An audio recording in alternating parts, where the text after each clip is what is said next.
Alright, so the linear function, its parent function is y equals x. Both the domain and range is from negative infinity to infinity. The linear graph increases from negative infinity to infinity and has odd symmetry.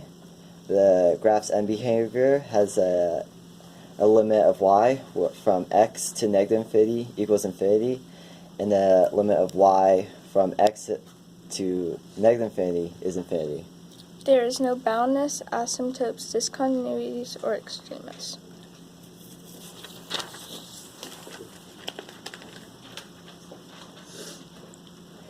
The quadratic function, the parent function of this is y equals x squared. This is what the graph looks like of the function. There is symmetry upon the y-axis, and that is what we call even. This function is bounded below, and there are no asymptotes or discontinuities to go with this. It's increasing from 0 to infinity and decreasing from negative infinity to 0. The extrema of this function is a local minimum of 0 at x equals 0. The domain is negative infinity to infinity, and the range is 0 to infinity. And the end behavior is the limit of x squared as x approaches negative infinity equals infinity, and the limit of x squared as x approaches infinity equals infinity.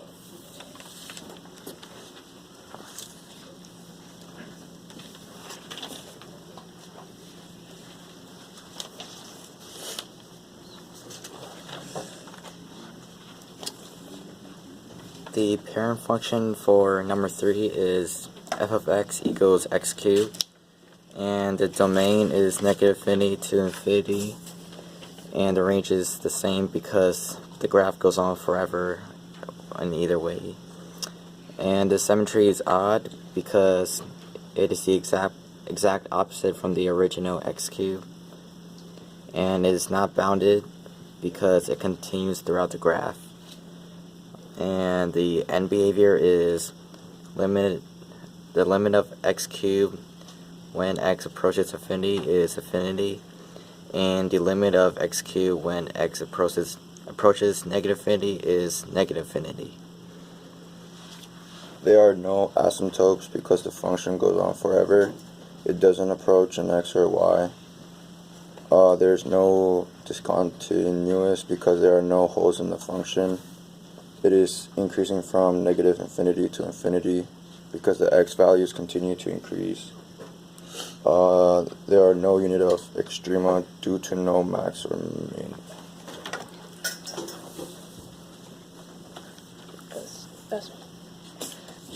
The domain and range for an inverse linear function is negative infinity to 0 and 0 to infinity. The symmetry is odd because it is the exact opposite as the original 1 over x. The function is not bounded because both parts of the equation go on forever. When you set the denominator equal to 0, the vertical asymptote is x equals 0. And because the bottom of the function is bigger, the horizontal asymptote is y equals 0. The discontinuity is infinite. It starts at x equals 0. The function does not increase, but it decreases from negative infinity to 0 and 0 to infinity because it stops at 0, but it starts again on 0. There is no extrema due to no max or minimum. The end behavior as x approaches infinity is 0, and the end behavior as x approaches negative infinity is 0.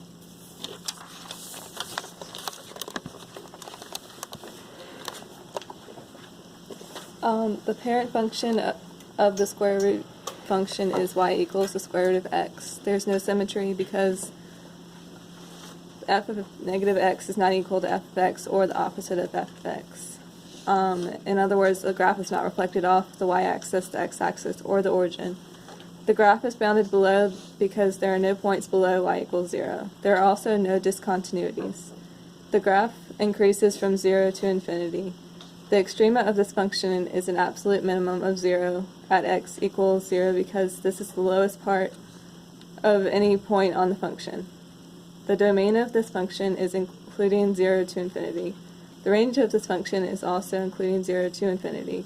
The end behavior is the limit of the square root of x does not exist as x approaches negative infinity. This could also be said by saying the limit of the square root of x equals 0 as it approaches 0 plus. The other limit of this function is as x approaches positive infinity, the function, the square root of x equals infinity.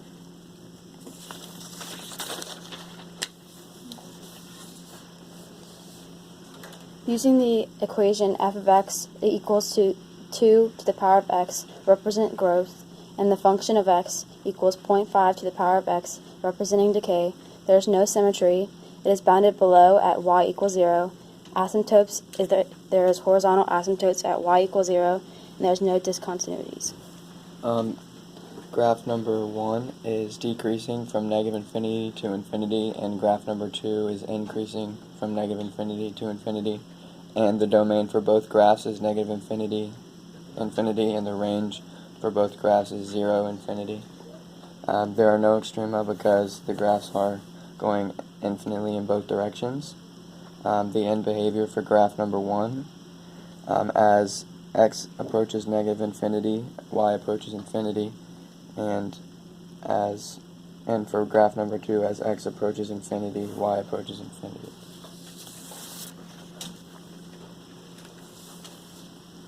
We did logarithm functions, which is shown on this graph. The domain is 0 to infinity. Since the x value of a log function can't be negative, the range is negative infinity to positive infinity, which the graph doesn't show. The symmetry is neither odd or even. The function is not bounded. There's an infinite discontinuity at x equals 0. The function is increasing from 1 to positive infinity, and there are no extrema. As x approaches 0, y approaches infinity. As x approaches infinity, y approaches infinity as well.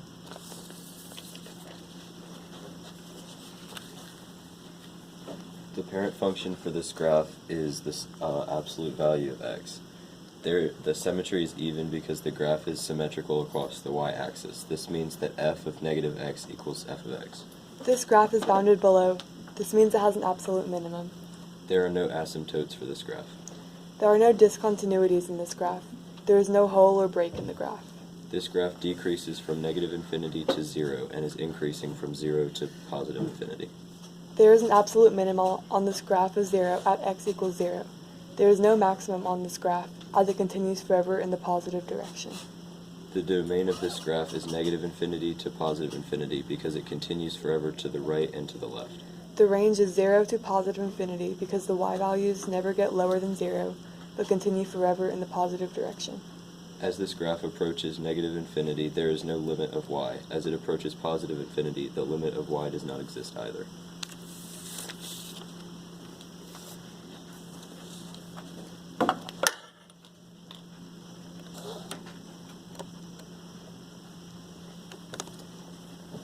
The parent function is y equals the greatest integer of x, and it takes form in 3 ways.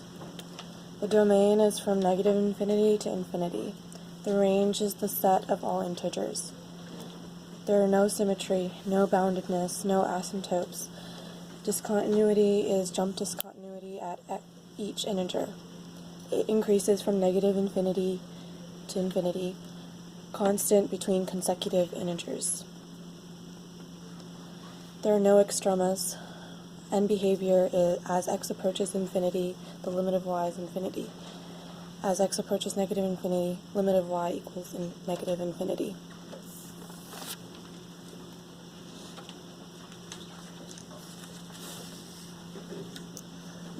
We did the logistic function, and the formula for the logistic function is f of x equals 1 over 1 plus e to the negative x power. And there is no symmetry. And the boundedness is above and below. There are 2 asymptotes that are at y equals 0 and y equals 1. And there are no discontinuities. It increases from negative infinity to positive infinity. And the extrema is the horizontal asymptote y equals 0, y equals 1, and there is no vertical asymptote. The domain of this graph is negative infinity to infinity because it goes on forever and left and right. The range is 0 to 1 because it never goes below 0, it never goes above 1. The end behavior is limit of x equals 0 and fx x to infinity.